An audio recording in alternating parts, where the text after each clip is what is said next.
I'm Vic Myers. Welcome to The Resistance.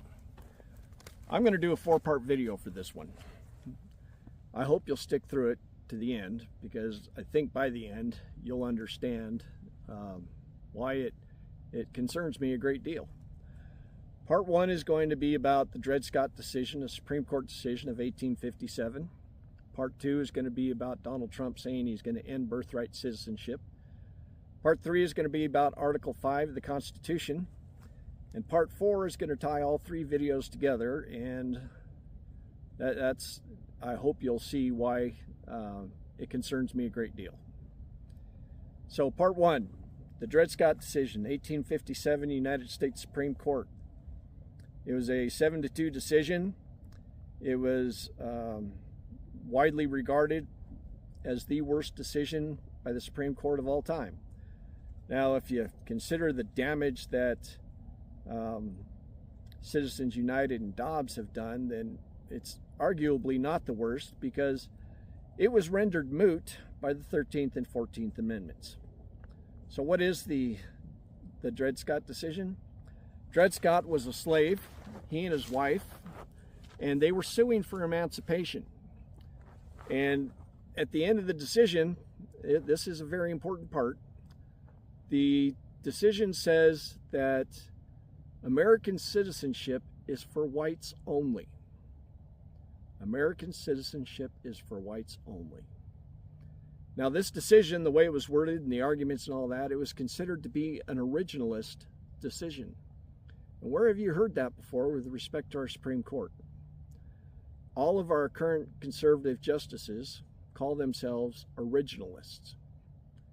They say the original language is all that matters. And if you go by the original language, citizenship is only for white people. Now, another important thing to remember about this decision, it was never overturned. It is still technically the law of the land. It's just been rendered moot by the 13th and the 14th Amendments. The 13th Amendment is the one that abolished slavery, and the 14th Amendment is the one that gives us birthright citizenship. So keep that in mind. And if you think there aren't people out there today who want to use Dred Scott, you'd be wrong. Just this last August, the National Federation of Republican Assemblies tried to use the Dred Scott decision to argue that Kamala Harris was not a viable presidential candidate. In 2016, I think it was, a guy by the name of Stephen McAllister used the Dred Scott decision in an argument, he was the Solicitor General for Kansas. In arguing before the Kansas Supreme Court, he used the Dred Scott decision to support his case in an anti-abortion argument.